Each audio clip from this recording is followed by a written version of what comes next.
Hello friends, कैसे हो आप लोग। तो आज हम देखेंगे एक टॉपिक जो वेल्थ मैनेजमेंट के ऊपर है, जो golden rules of wealth management हम आज देखेंगे। 14 गोल्डन रूल्स हैं, लेकिन इसे गोल्डन रूल्स नहीं कहा जाएगा, लेकिन एक स्टैंडर्डाइज रूल्स कहा जाएंगे। गोल्डन रूल्स हर एक के हिसाब से पर्सन टू पर्सन चेंज होते हैं, क्योंकि कैसे है, जैसे आप अगर आपका ब्लड रिपोर्ट निकालोगे तो उसका रिपोर्ट अलग आएगा। दूसरा, आपके अगर दोस्त का ब्लड रिपोर्ट निकालोगे तो वो दूसरा आ जाएगा। तो वैसे ही हर एक का फाइनेंस का जो भी फाइनेंशियल पोजीशंस है, फाइनेंशियल कंडीशन है, वो अलग अलग रहती है। इसीलिए गोल्डन रूल्स भी अलग अलग रहते हैं।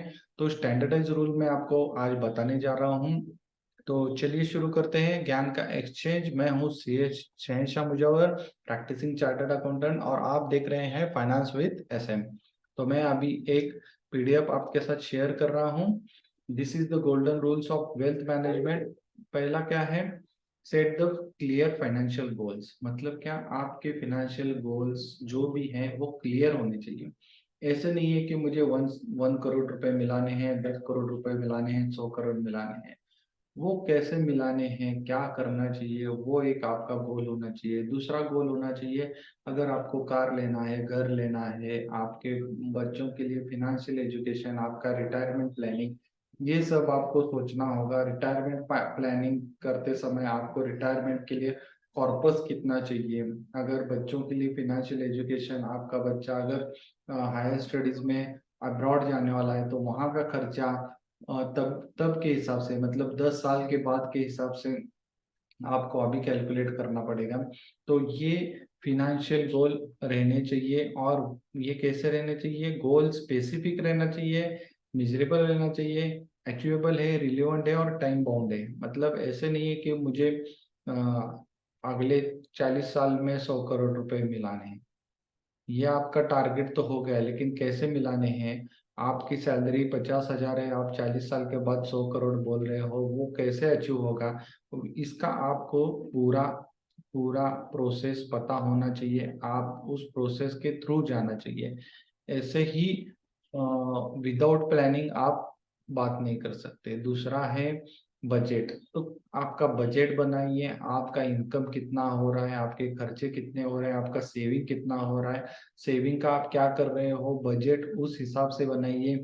अगर कुछ बजट में ऊपर नीचे हो रहा है, आपके खर्चे ज्यादा हो रहे हैं, इनकम कम हो रहा है, सेविंग कम हो रहा है, तो वो बजट के हिसाब से आपको देखना पड़ेगा। इनकम कैसे बढ़ाना है, सेविंग कैसे बढ़ाना है, एक्सपेंसेस कहाँ पे कम हो सकते हैं।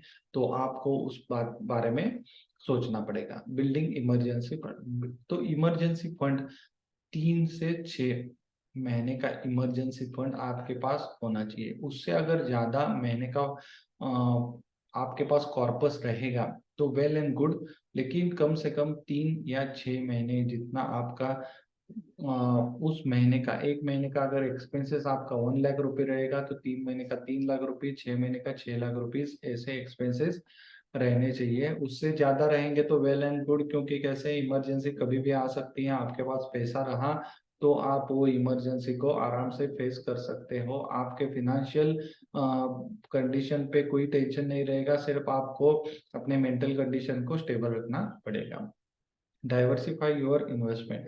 आपकी इन्वेस्टमेंट जो भी है वो डाइवर्सिफाई करनी पड़ेगी। आपको अलग अलग असेट में इन्वेस्टमेंट करना पड़ेगा, स्टॉक में investment, bond, real estate, cash equivalent, इसमें इन्वेस्टमेंट करना पड़ेगा।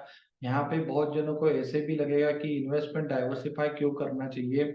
अगर एक ही स्टॉक ले लिया और एक ही स्टॉक में मैंने पैसे इन्वेस्ट कर दिए, वो स्टॉक अच्छा जा रहा है तो मैं डाइवर्सिफाई क्यों करूँ। तो इसमें दो ग्रुप है, दो ग्रुप का व्यू अलग अलग है। क्योंकि कैसे, एक कहते हैं कि डाइवर्सिफाई नहीं करना चाहिए, एक कहते हैं डाइवर्सिफाई करना चाहिए। तो मुझे लगता है कि डाइवर्सिफाई करो। डाइवर्सिफाई कैसे करना है मैं आपको आराम से बता दूंगा। 100 - योर एज। समझो मेरी एज 35 है, तो 65 जो आएगा आंसर, तो 65% मेरा इक्विटी में चला जाएगा, 35% मेरा अदर देन इक्विटी में चला जाएगा। तो जैसे जैसे आपकी एज बढ़ेगी वैसे वैसे इक्विटी में आपका जो भी पोर्शन है वो कम हो जाएगा। लेकिन इसे एक्सेप्शनल भी रहते हैं। अभी वॉरेन बफेट, उनका एज 90 के ऊपर है, लेकिन उनकी पूरी इन्वेस्टमेंट स्टॉक में है। तो वैसे भी है, ऐसे नहीं है कि सिर्फ ये स्टैंडर्डाइज नहीं है। हर एक के हर एक का जो नजरिया है, जो देखने का तरीका है, वो अलग अलग रहता है। तो उस हिसाब से आपको करना है। ये जनरलाइज मैं टर्म बता रहा हूँ। पांच नंबर 5 पे है इन्वेस्टमेंट फॉर लॉन्ग टर्म। अगर आप मार्केट देख रहे हो, मार्केट ऊपर चला गया, आप इन्वेस्ट करते हो, मार्केट नीचे आ गया, आप सेल कर रहे हो, तो आपको लॉसेस ही होंगे। आपको लॉन्ग टर्म पर्सपेक्टिव से मार्केट को देखना पड़ेगा। लॉन्ग टर्म में कौन से शेयर्स चलेंगे, कौन से नहीं चलेंगे, आपको उसकी इंफॉर्मेशन, जानकारी होनी चाहिए। अगर जानकारी नहीं है तो आपको, आप किस एरिया में आप वर्क करते हो, वो एरिया आपको देखना पड़ेगा। समझो आपका किराना माल का दुकान है, आपको पता है एफएमसीजी गुड्स कौन से हैं, तो उसमें आपको देखना पड़ेगा कि कौन सा माल ज्यादा बिक रहा है, तो उस हिसाब से आपको शेयर लेने पड़ेंगे। समझो मैं अभी चार्टर्ड अकाउंटेंट हूँ, मुझे पता है बैंकिंग में क्या चल रहा है, बैंकिंग में क्या हो सकता है, एनपीए कितना बढ़ा है, एनपीए बढ़ रहा है या कम हो रहा है, बैंकिंग अच्छा परफॉर्म कर रही है या नहीं है, एचडीएफसी बैंक अच्छा परफॉर्म कर रही है, आईसीआईसीआई बैंक नहीं कर रही है, ऐसे मुझे पता है। उस हिसाब से मैं इन्वेस्टमेंट करता हूँ। तो आपके फील्ड के हिसाब से आप इन्वेस्टमेंट कर सकते हो। मिनिमाइज योर डेट, ये बहुत ही इम्पोर्टेंट पॉइंट है। क्योंकि कैसे है, अगर आपका लोन रहेगा तो आपका पूरा जो इनकम है उसमें चला जाएगा और आप बैंक के लिए काम करते रहोगे। आप ऐसे करोगे कि आपको इनकम तो आ रहा है, लेकिन वो पूरा ईएमआई में चला जा रहा है। तो पहले ये देखिए कि कौन सा इंटरेस्ट रेट का लोन, जो लोन है उसका इंटरेस्ट रेट हाई है, उसका पहले वो आप रिफाइनेंसिंग करके लोअर इंटरेस्ट में रेट में ला सकते हो क्या, वो देखिए। अगर नहीं ला सकते हो तो आपको ये करना पड़ेगा कि जो हायर इंटरेस्ट रेट वाले लोन हैं उनको आपको जल्द से जल्द रिपेमेंट करके खत्म करना पड़ेगा। 7वां पॉइंट है सेव फॉर योर रिटायरमेंट। मैंने आपको पहले पॉइंट में बताया कि आपको अगर गोल सेट करना है तो रिटायरमेंट का आपको देखना पड़ेगा। रिटायरमेंट उस हिसाब से करना पड़ेगा। अगर आप एम्प्लॉय हो तो आपको म्यूचुअल, आपको पीएफ वगैरह मिलता है, ग्रेजुटी मिलता है, तो वो आपको देखना है कि वो ग्रेजुटी पीएफ आपके रिटायरमेंट के लिए सफिशिएंट है या नहीं। अगर नहीं है तो आपको म्यूचुअल फंड, एनपीएस, इसमें इन्वेस्टमेंट करना पड़ेगा। Automated saving and investment, point number 8।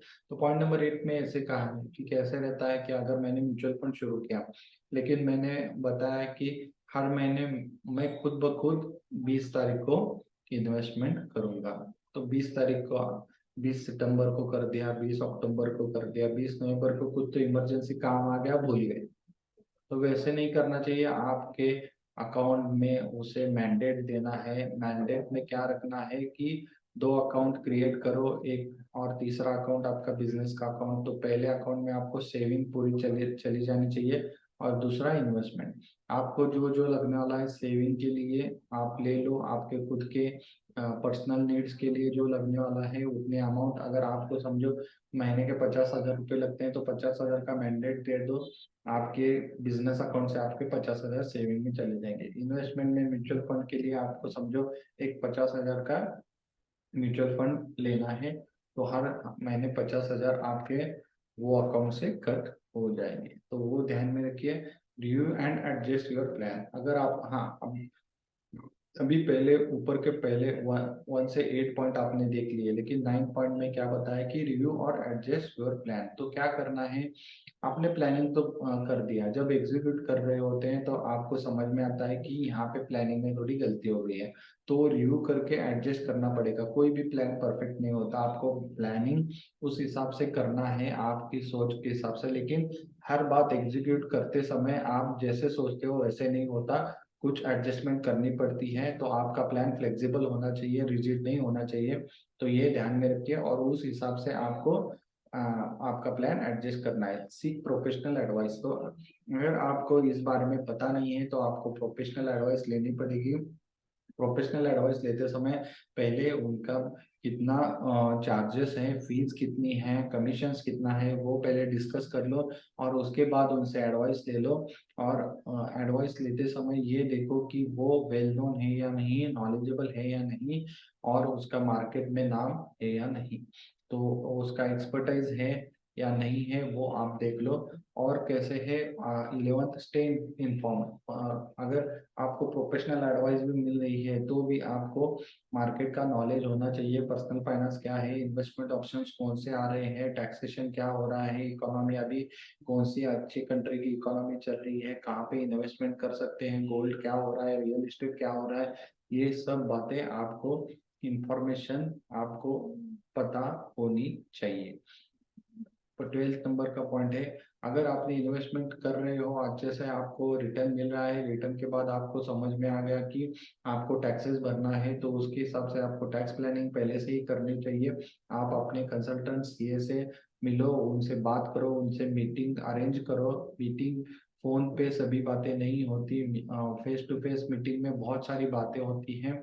और उस वो बातें होने के बाद टैक्स प्लानिंग के लिए आप उनको अलग से चार्जेस दे दो, क्योंकि कैसे, अगर चार्जेस मिलेंगे तो वो अच्छे से प्लानिंग करके आपको देंगे और आपके पैसे, बहुत सारे पैसे बच जाएंगे।